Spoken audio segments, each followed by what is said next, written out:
खबर के साथ बड़ी खबर आपको बता दें, हरियाणा चुनाव को लेकर सियासी हलचल तेज। बीजेपी के उम्मीदवारों का कभी भी हो सकता है ऐलान। बीजेपी सीईसी की बैठक में 50 से 55 उम्मीदवारों के नाम लगभग तय। आज 25 से अधिक उम्मीदवारों की पहली सूची जारी हो सकती है सूत्र के हवाले से। और साथ ही बीजेपी के संभावित उम्मीदवारों के नाम आए सामने। सीएम नायब लाडवा से लड़ सकते हैं चुनाव और ओम प्रकाश धनखड़ को बादल से टिकट मिल सकता है और अंबाला कैंट से अनिल विज लड़ सकते हैं चुनाव। नारनौल से कैप्टन अभिमन्यु लड़ सकते हैं चुनाव। कंवरपाल गुर्जर जगाधरी से लड़ सकते हैं चुनाव। और अगर बात की जाए राव इंद्रजीत की बेटी आरती राव का टिकट कंफर्म माना जा रहा है। हटेली से चुनाव लड़ सकती हैं आरती राव। जेपी दलाल लोहारू से लड़ सकते हैं चुनाव। श्रुति चौधरी को तो शाम से मिल सकता है टिकट।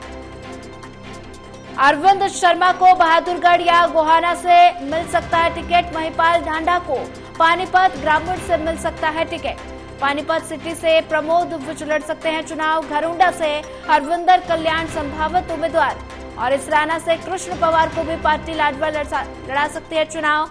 और साथ ही इंद्री से करण देव कंबोज भी रेस में नजर आ रहे हैं। वहीं इसी खबर पर ज्यादा जानकारी साझा करने के लिए हमारे साथ एसोसिएट एडिटर देवेंद्र कथुरिया जुड़ चुके हैं। देवेंद्र कथुरिया जी, उम्मीदवारों की लिस्ट जारी हो सकती है। 55 उम्मीदवारों के नाम लगभग तय माने जा रहे हैं, तो ऐसे कौन कौन से चेहरे हैं जिन पर कुछ नए चेहरे जिन पर पार्टी दांव खेल सकती है? अभी मैं ये नहीं कहूँ, कांग्रेस वालों की जो धक धक होनी बाकी है, बीजेपी वालों की धक धक, जो दावेदार थे टिकटों के या जो उम्मीदवार हैं और उनके जो समर्थक है, उनके परिवार है, रिश्तेदार है, जान पहचान के लोग हैं, पूरा शहर है एक तरह से, तो बीजेपी वालों का दिल धक धक जरूर करने लगा क्योंकि लिस्ट आने वाली है। जो संभावित है, जैसे पानीपत की अगर मैं लूं तो प्रमोद विज जो मौजूदा विधायक हैं बीजेपी के पानीपत शहरी सीट से, उन्होंने तैयारियां 2-3 दिन से शुरू कर दी हैं। दफ्तर को सजाना संवारना, आदमियों की ड्यूटी लगाती, तो ये मेरे को लगता है संकेत मिल जाते हैं ऊपर से, सभी के संपर्क और संबंध होते हैं ऊपर के नेताओं से भी। तो प्रमोद विज का नाम संभावित है। हालांकि एक गुंजाइश ये भी बनी हुई है कि संजय भाटिया जो पूर्व सांसद है, उन्होंने अपनी सीट मनोहर लाल जी के लिए छोड़ी थी, करनाल लोकसभा जिसमें पानीपत भी आता है। तो संजय भाटिया को अगर उनका पुनर्वास करना है तो उनकी मैडम या खुद संजय भाटिया, उसको कहीं एडजस्ट करना हो, संजय भाटिया या उनकी पत्नी अंजू भाटिया को टिकट देने की चर्चा है। अगर उनको एडजस्ट करना हो वो अलग बात है, नहीं तो प्रमोद विज मेरे को लगता है क्लियर है, संभावित है। उन्होंने तैयारियां भी शुरू कर दी पानीपत शहरी से। पानीपत ग्रामीण से 2 बार लगातार विधायक बने हैं बीजेपी से 14 और 19 में, और अब मंत्री है, राज्य मंत्री है महिपाल ढांडा। उनके समर्थकों में भी 2-3 दिन से ये पक्का था कि टिकट पक्की है, बस अनाउंस होना बाकी है। तो उन्होंने भी तैयारियां शुरू की है। प्रचार सामग्री, फर्नीचर, लंगर व्यवस्था, खाना पीना, दफ्तर को मेंटेन करना, लोगों को मैसेज देना, बुलाना, उनकी व्यवस्था करना, तमाम तरह की तैयारियां शुरू हो चुकी है। तो महिपाल ढांडा भी लगभग क्लियर है, जब तक अनाउंस नहीं हो जाता, लेकिन क्लियर है, संभावित है जी। और पानीपत से लगता है घरोंडा विधानसभा है, बिल्कुल करनाल और पानीपत के बीच में हाईवे पर है घरोंडा। 2 बार यहाँ से भी हरविंदर कल्याण जीते हैं। बसपा से कभी आए थे वो, पहले कांग्रेस में थे, फिर बसपा से टिकट ली थी उन्होंने। उसके बाद 2014 में बीजेपी में आए, 2014 में जीते, 19 में भी बीजेपी से जीते। हरविंदर कल्याण घरोंडा से हैं। करनाल चूंकि सीएम सिटी रही है, पहले मनोहर लाल जी यहाँ से 2 कार्यकाल उन्होंने पूरे किए हैं, अभी 3रा कार्यकाल शुरू होना है, लेकिन पहले उनको बदलने के कारण नायब सिंह सैनी मौजूदा मुख्यमंत्री, उनको करनाल भेजा गया था, उपचुनाव से लड़वाया गया, लेकिन नायब सैनी के लाडवा चले जाने से लाडवा उनके लिए ज्यादा सुरक्षित सीट मानी जा रही है, कंफर्ट जोन है वहाँ उनके लिए, क्योंकि सैनी वोटर्स बहुत ज्यादा है और वो जितवाएंगे उनको, सीएम कैंडिडेट है वैसे भी वो। तो करनाल को लेकर ऊहापोह की स्थिति है। करनाल में जो बीजेपी के से जुड़े लोग हैं, चंद्र प्रकाश कथोरिया है, जगमोहन आनंद है, कुछ और एक जो जिलाध्यक्ष रहे हैं पहले अशोक सुखीजा है, और लोग हैं, वो ये गिला करते रहे। उनको जेपी नड्डा को लोकसभा चुनाव से पहले चिट्ठी भी लिखी थी, जो मूल काट रहे, जिन्होंने दशकों पार्टी में गुजार दी, लेकिन टिकट की चाहत थी कि वो भी चुनाव लड़े, उनको भी शौक होता है, जिन्होंने पार्टी के लिए पसीना बहाया है, 30 साल से पार्टी में। तो वो लोग ये कह रहे हैं कि अब कम से कम मनोहर लाल जी 2 बार लड़े, उसके बाद नायब सैनी आए, उपचुनाव लड़े, जीते, तो अब तो कम से कम बीजेपी के जो मूल लोग हैं, पुराने जो लोग हैं, उनको काडर को याद किया जाए। लेकिन रेणुबाला गुप्ता का नाम सुनने में आ रहा है। रेणुबाला गुप्ता लगातार 2 बार मेयर रही है और मनोहर लाल जी जब मुख्यमंत्री के तौर पे काम करे थे हमेशा उनके साथ नजर आती थी। मुख्यमंत्री की विश्वास पात्रों में रेणु गुप्ता, उनका नाम चल रहा है, लेकिन जो पंजाबी कम्युनिटी के लोग हैं करनाल में वो थोड़ा सा इस बात से नाखुश हैं कि पहले मनोहर लाल जी 10 साल काट के यहाँ से मुख्यमंत्री बने, विधायक बने, फिर नायब सैनी आएगी तो स्थानीय लोगों को कम मौका मिलेगा। तो क्योंकि अग्रवालों की बिरादरी की अच्छी वोट है करनाल में, अग्रवालों को साथ जोड़े रखने के लिए बीजेपी की ये कोशिश हो सकती है कि रेणुबाला गुप्ता को उम्मीदवार बनाया जाए। लेकिन मेरे को लगता है रेणुबाला गुप्ता को उम्मीदवार बनाते तो थोड़ा बहुत विरोध का सामना करना पड़ सकता है, माहौल खराब ना हो जाए, ये आशंका जरूर रहेगी। और अनिल विज का अंबाला कैंट से, वो तो हरफन मोला है अनिल विज के बारे में माना जाता है, जो कहते हैं जिद है उनकी, जो हालांकि पॉजिटिव रहते हैं, लेकिन उनका भी ये, उनके समर्थकों ने भी कहा है कि अंबाला कैंट से ही लड़ेंगे। और एक बार तो उन्होंने लोकसभा चुनाव में ये भी कहकर हड़कंप मचा दिया था बीजेपी को कि मैं अपने विधानसभा क्षेत्र में पार्टी का प्रचार करूंगा। तो थोड़ा सा तलखी चल रही थी, अब थोड़ा मान गए और साथ लगे हुए हैं। अंबाला कैंट से अनिल विज है। तो इसी तरह से जैसे अभी अरविंद शर्मा है, पूर्व सांसद है, वो कोशिश करें, जो बीजेपी के हारे हैं, अशोक तंवर है जो हारे हुए, सुनीता दुग्गल है, वो कोशिश करें कम से कम। उनको ये है कि अगर हम विधायक बन गए तो हरियाणा में मंत्री बनने का चांस रहेगा। जो पुराने नेता हैं, स्थापित नेता हैं, जिनका नाम है, अगर वो विधायक का चुनाव लड़ लें किसी सीट से और अगर जीत जाते हैं तो जब सरकार अगर बीजेपी की बनती है तो मंत्री बनने का चांस रहेगा उनका। ये सामने उनको एक लालच दिख रहा है कि मंत्री बन जाएंगे तो रुतबा बढ़ जाएगा आगे के लिए। हमेशा परिवार के लोग भी कहते हैं कि मेरा ताऊ, मेरा नाना, मेरा दादा मंत्री था, मतलब हमेशा के लिए तमगा है जी। और उसके अलावा बाकी जो सीटें हैं उन पर जैसे सीमा त्रिखा बड़खल से है, हालांकि मंत्री है, शिक्षा मंत्री है, उनकी टिकट कटने की खबर है। कमल गुप्ता जो मौजूदा स्वास्थ्य मंत्री हैं, विधायक हैं, सावित्री जिंदल को रिप्लेस किया जा रहा है उनकी जगह। और रंजीत चौटाला की स्थिति बहुत खराब हुई है मेरे हिसाब से जी। 2019 का चुनाव रानिया से लड़े थे, जीतने के तुरंत बाद अभी रिजल्ट ही आ रहे थे। मेरे को याद है मनोहर लाल जी को बीजेपी को समर्थन दे दिया था कि मैं बीजेपी सरकार के साथ हूँ, समर्थन देते रहे, फिर उनको मंत्री बनाया गया निर्दलीयों के कोटे से।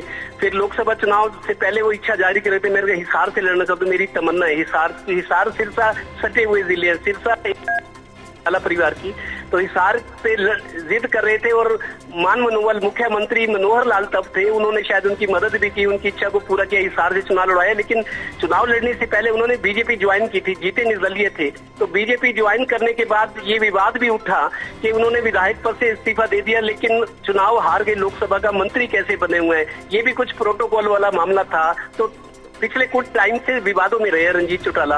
अब वो इस बात पे अड़े हैं कि मैं रानिया से फिर चुनाव लड़ूंगा, लेकिन रानिया में बीजेपी ने हलोपा जो पार्टी, हरियाणा लोकहित पार्टी, गोपाल कांडा की, गोपाल कांडा सिरसा से लड़ेंगे और एक अपना उम्मीदवार वहां से लड़वाएंगे, परिवार का, भतीजे का, या जो भी परिवार का है। तो रानिया से बीजेपी उम्मीदवार खड़ा करिए, इसका विरोध करे रंजीत चौटाला। वो कह रहे हैं कि मैं तो रानिया से लड़ूंगा, मतलब मन मुटाव चल रहा है। रंजीत चौटाला चूंकि अभी तो बीजेपी में है तो उनकी भी टिकट कटनी है, वो निर्दलीय लड़ते हैं, क्या रुख होता है, किसी और पार्टी में जाते हैं, वो बात की बात है। तमाम तरह के कयास और उम्मीदें अभी लगाई जा रही है कि होने क्या वाला है। लेकिन मेरे को लगता है कि जिस तरीके की आज महिपाल ढांडा मंत्री है, उनके घर में उनके जो समर्थक है तैयारियां कर रहे हैं, बहुत उत्साह नजर आ रहा है। उनकी भी टिकट तो पक्की है, लेकिन उनको लगता है आज ही अनाउंस हो जाएगा, वही दावा भी कर रहे हैं। देखते हैं, आज करीब 25 से 30 उम्मीदवारों की पहली सूची बीजेपी जारी कर सकती है। आज भी कर सकते, नहीं तो कल तो होनी है, क्योंकि 55 पर सहमति बन चुके हैं। और 55 नाम ऐसे आपको बता दूं सोनिया जी, बीजेपी ने देर राज्य से प्रधानमंत्री थे, अमित शाह थे, जेपी नड्डा थे, मुख्यमंत्री हरियाणा थे, प्रदेश थे, तमाम बड़े नेता थे।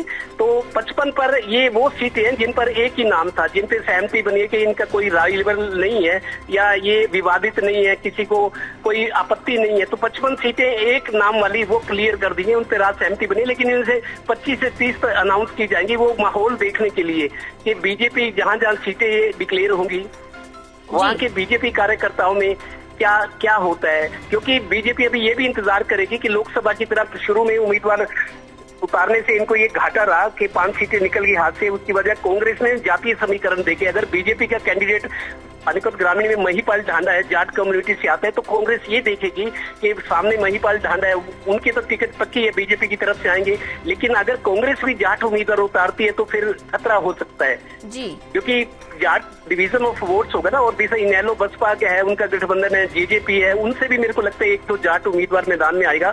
अगर पानीपत ग्रामीण में 3 या 4 जाट अगर कैंडिडेट हो सकते हैं अलग अलग पार्टियों से, तो फिर जाट वोट बैंक बढ़ जाएगा, उसका फायदा नॉन जाट को मिल सकता है। यही वजह है कि विजय जैन जो कांग्रेस छोड़कर 2-2.5 महीने पहले बीजेपी छोड़कर कांग्रेस में ज्वाइन आए थे, हुड्डा के करीबी है, उनका विश्वास भी जीतने में सफल हुए हैं, तो विजय जैन पुरजोर कोशिश करें कि मेरे को कांग्रेस की टिकट पानीपत ग्रामीण से मिल जाए। और लोग मान भी रहे हैं कि अगर विजय जैन को टिकट मिलती है पानीपत ग्रामीण से तो कांग्रेस की जीत आसान हो सकती है।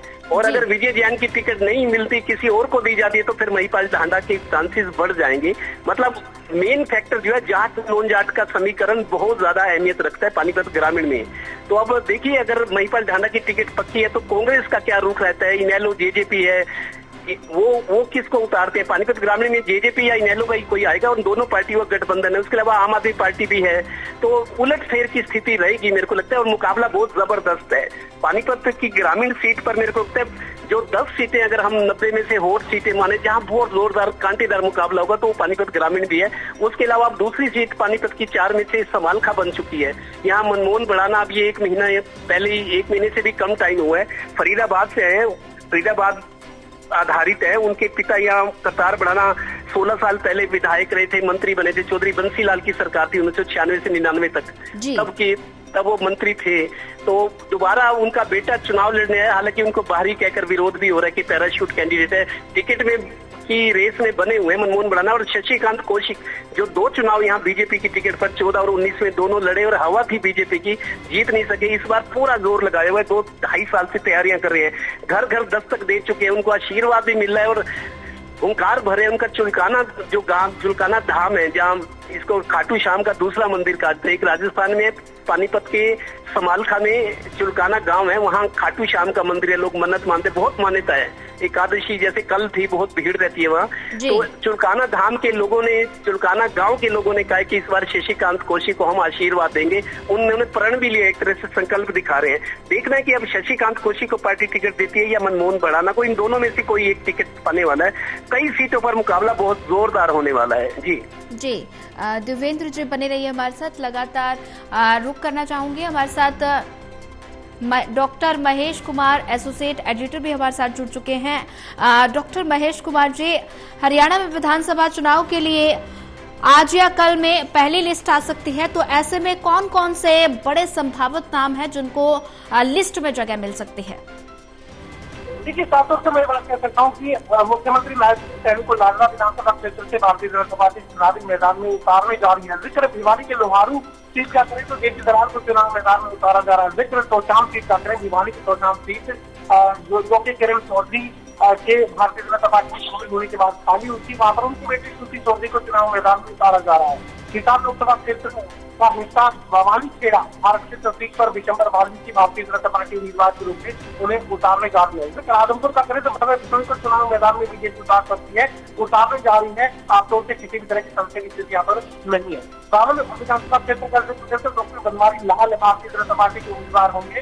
कसौली विधानसभा क्षेत्र में सत्य प्रकाश जरावता का नाम फाइनल कर दिया गया है। इसके अलावा पलवल सीट का जिक्र करें तो दीपक मंगला को चुनाव मैदान में बीजेपी उतारने जा रही है। बल्लभगढ़ सीट पर मूलचंद शर्मा को बीजेपी चुनाव मैदान में उतारेगी। फरीदाबाद का जिक्र करें तो विपुल गोयल एक बार फिर से भारतीय जनता पार्टी के टिकट पर चुनावी मैदान में होंगे। तो गुना विधानसभा सीट पर संजय सिंह को चुनाव मैदान में उतारा जा रहा है। इसके अलावा महेंद्रगढ़ का जिक्र करें तो एक बार फिर अपने पुराने नेता पर भारतीय जनता पार्टी भरोसा करेगी, यानी रामविलास शर्मा एक बार फिर से चुनाव मैदान में उतारे जा रहे हैं। हिसार विधानसभा सीट का जिक्र करें तो सावित्री जिंदल जो कि कांग्रेस पार्टी से भारतीय जनता पार्टी में शामिल हुई थी, यहाँ डॉक्टर कमल गुप्ता का टिकट काटकर सावित्री जिंदल को टिकट दिया जा रहा है। इसके अलावा जींद विधानसभा क्षेत्र का जिक्र करें तो कृष्ण मेहता पर पार्टी एक बार फिर से दाव खेलने जा रही है। कैथल विधानसभा क्षेत्र में लीला राम गुर्जर को बीजेपी का टिकट मिलेगा। इसके अलावा पंचकुला विधानसभा क्षेत्र का जिक्र करें तो ज्ञानचंद गुप्ता को एक बार फिर से चुनावी मैदान में बीजेपी उतारने जा रही है। जगाधरी सीट पर कंवरपाल गुर्जर एक बार फिर से चुनाव मैदान में होंगे। अंबाला कैंट के लिए अनिल विज को बना दिया गया है चुनाव मैदान में। अब बीजेपी के टिकट पर अनिल विज को उतारा जाना है। इसके अलावा पानीपत सीट का जिक्र करें तो सुभाष सुधा चुनावी मैदान में होंगे। पानीपत ग्रामीण पर महिपाल ढांडा का नाम फाइनल कर दिया गया और नानोल विधानसभा सीट पर कैप्टन अभिमन्यु बरवाला विधानसभा सीट पर शिफ्ट होने की पूरी ताकत अपनी लगाए हुए थे, कोशिश कर रहे थे, लेकिन पार्टी की तरफ से इंकार कर दिया गया और कैप्टन अभिमन्यु आप नानोल विधानसभा सीट से ही चुनावी मैदान में उतार जाएंगे। जिक्र बादली सीट का करें तो उसी भूखड़े का से चुनाव मैदान में होंगे और मंगल चौधरी की जो सीट है वो डॉक्टर अभय सिंह यादव को दी जा रही है।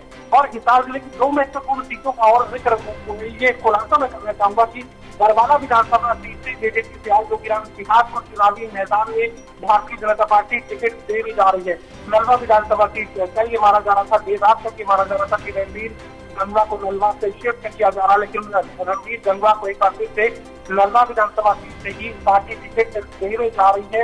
ये डेप्यूटी स्पीकर हरियाणा विधानसभा में है, ये जो है शिफ्ट करने की बात लगातार देर रात तक चल रही थी, लेकिन अब ये शिफ्टिंग कैंसिल कर दी गई है और नलवा सीट पर बीजेपी की टिकट पर रणवीर गंगवा चुनावी मैदान में होंगे। और सबसे खास जो हॉट सीट मानी जा रही थी बरवाला, यहाँ पर बीजेपी से आए योगीराम सिहाग का नाम फाइनल कर दिया गया। किसी भी समय जब लिस्ट जारी की जाएगी तमाम नाम भारतीय जनता पार्टी की लिस्ट में शामिल नजर आएंगे।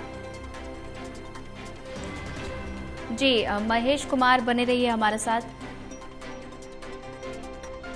वहीं बता दें कि जेपी दलाल लोहारू से लड़ सकते हैं चुनाव और साथ ही हरियाणा चुनाव पर बीजेपी का मंथन लगातार जारी है। जल्द जारी हो सकती है उम्मीदवारों की सूची और पहली सूची में 55 से 50 नाम लगभग तय माने जा रहे हैं।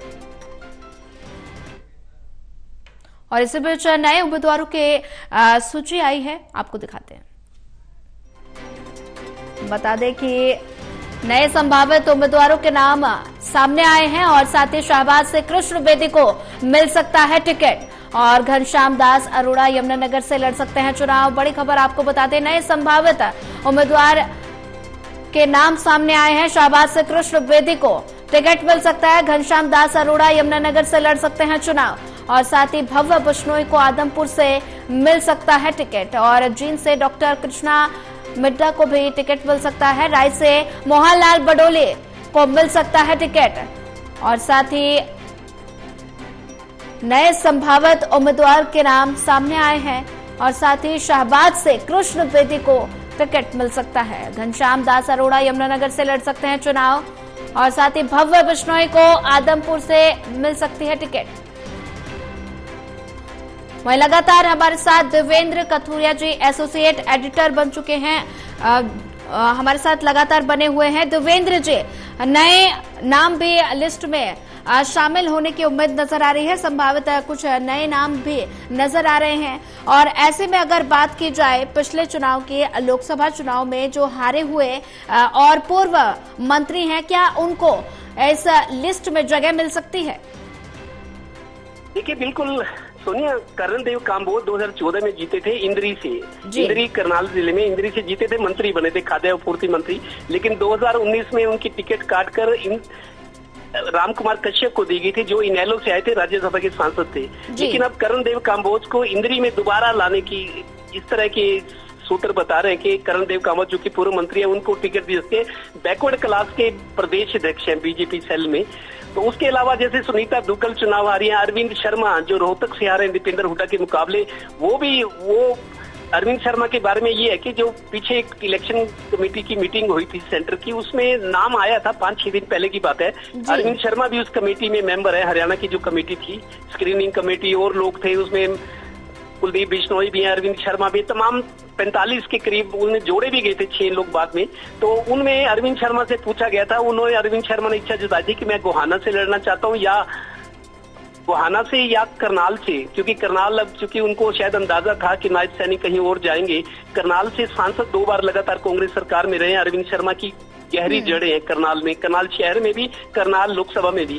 तो अरविंद शर्मा ने इच्छा जताई थी वो जीटी रोड बेल्ट में वापस आना चाहते हैं, करनाल से विधानसभा की टिकट, करनाल शहर से। चूंकि अब नायब सिंह सैनी शिफ्ट कर रहे हैं, मनोहर लाल जी सेंटर में चले गए, तो अरविंद शर्मा की नजरें करनाल पर थी और यहाँ उनका काफी मतलब लोगों से मिलना जुलना, उनका मजबूत है इनका ये क्षेत्रीय। करनाल के अलावा वो गोहाना से टिकट मांगे, लेकिन पार्टी ने ये कहा कि आपको बहादुरगढ़ से लड़वाएंगे, जातीय समीकरण साधने हैं, सब चीजें देखनी होती है पार्टी को, तो उनको बहादुरगढ़ ऑफर की गई, लेकिन वो इच्छा करे कि गोहाना या करनाल शहर से मैं चुनाव लड़ना चाहता हूँ।